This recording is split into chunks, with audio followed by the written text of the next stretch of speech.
Hola, bienvenido una vez más a este momento académico en el cual vamos a desarrollar una de las actividades importantes dentro de la química, como lo constituye el estudio de las disoluciones en su primera parte, cuyo objetivo fundamental es el de conocer los diversos tipos de soluciones de acuerdo al estado físico que presenten, como también definir términos como soluto y disolvente.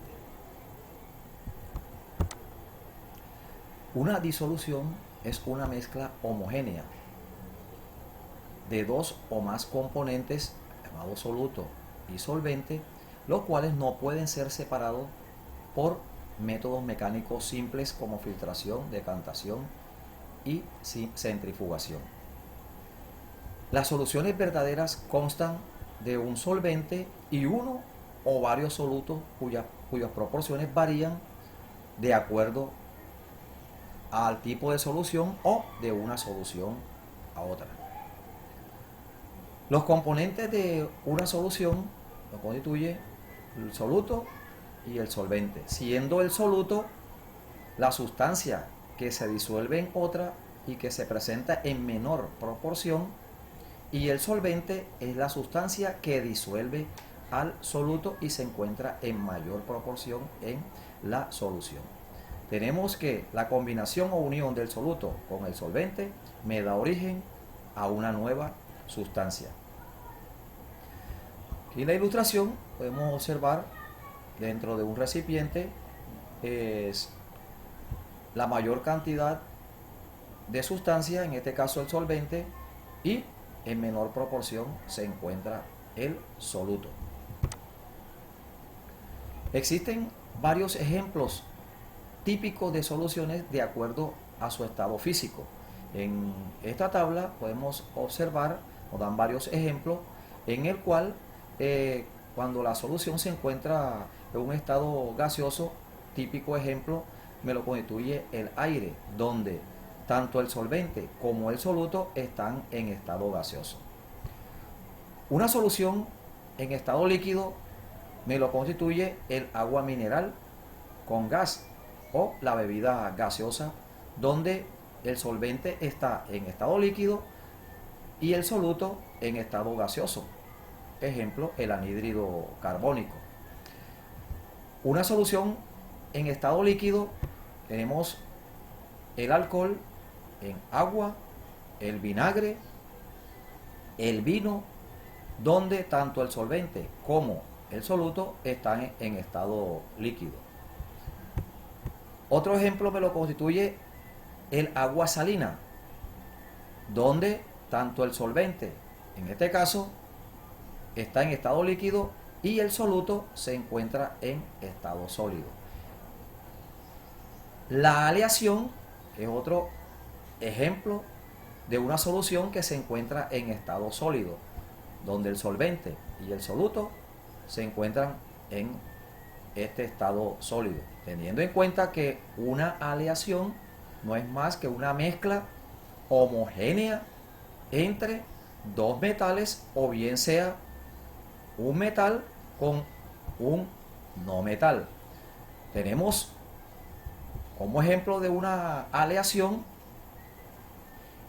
el bronce, que está formada por la mezcla homogénea entre el cobre y el estaño.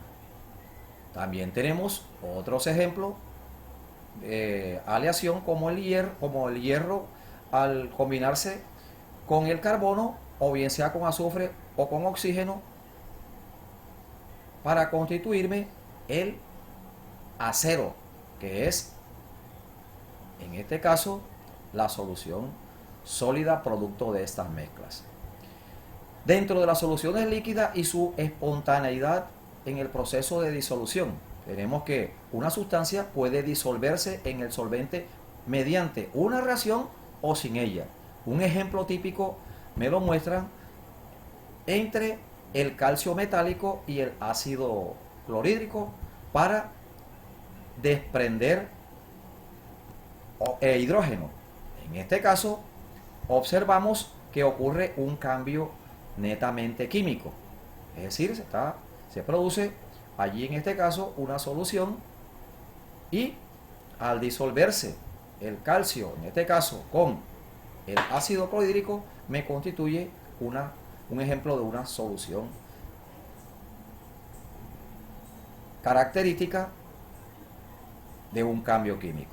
Por el contrario, en el caso de la sal de cocina o el cloruro de sodio, cuando se disuelve en agua, no se observa ninguna reacción química. En el caso de la primera solución, si se evapora la primera solución hasta sequedad, se obtiene el cloruro de calcio en vez de el calcio metálico, producto de ese cambio químico que se dijo anteriormente. En tanto que si se evapora la solución salina, se obtiene el cloruro de sodio original. La solubilidad. Cuando me hablan de solubilidad, se refiere a la capacidad de una sustancia química sólida, gaseosa o líquida, que se puede denominar soluto, de disolverse en un disolvente, normalmente un líquido, y formar una solución. La solubilidad de una sustancia en un disolvente particular se mide por la concentración de solución saturada, entendiendo por solución saturada aquella que está en equilibrio, tanto el soluto disuelto como el que está sin disolver. Un ejemplo típico es una solución de bromuro de potasio que contiene 116 gramos de bromuro de potasio en 100 gramos de agua a 50 grados centígrados. Una solución es sobresaturada cuando contiene más soluto del requerido para que pueda disolverse en un disolvente adecuado a una temperatura determinada. Mientras que una solución insaturada contiene menos cantidad de soluto de que puede disolver ese disolvente. Hay factores que afectan la solubilidad, y entre estos factores que afectan la solubilidad está la polaridad, la temperatura y la presión. En cuanto a la polaridad se refiere, en la mayoría de los casos, los solutos se disuelven en solventes que tienen una polaridad similar. En química se usa un aforismo muy popular para describir esta característica. Es decir, que lo semejante disuelve a lo semejante. En otras palabras, los solutos no polares no se disuelven en solventes polares y viceversa. Deben tener la misma polaridad para que sean miscibles. La temperatura es otro factor que afecta la solubilidad. Tiene un efecto directo sobre la solubilidad. Para la mayoría de los sólidos, iones o moléculas, el aumento de la temperatura aumenta la rapidez con la que se puede hacer la solución.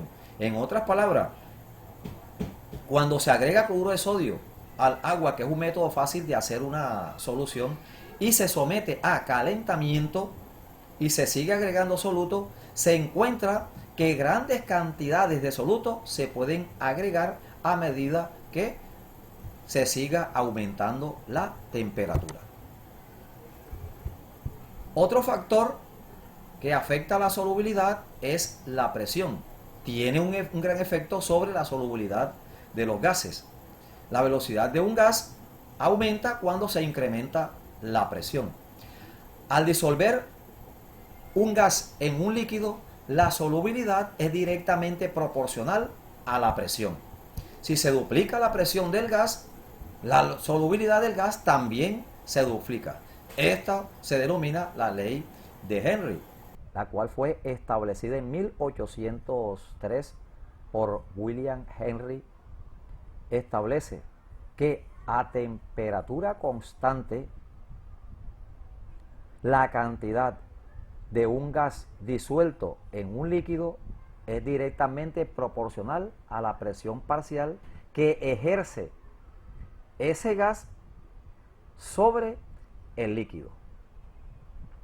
En cuanto a la concentración de las soluciones, tenemos que los términos diluido y concentrado se utilizan básicamente para expresar concentraciones relativas y no tienen un significado exacto. Así tenemos que una solución con mayor cantidad de soluto que otra se dice que es concentrada.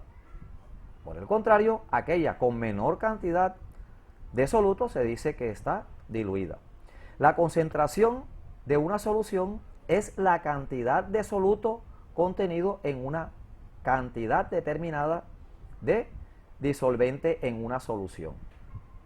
Esta concentración puede expresarse en unidades físicas, tales como el gramo, centímetro cúbico o el litro, o en unidades químicas, moles o equivalentes.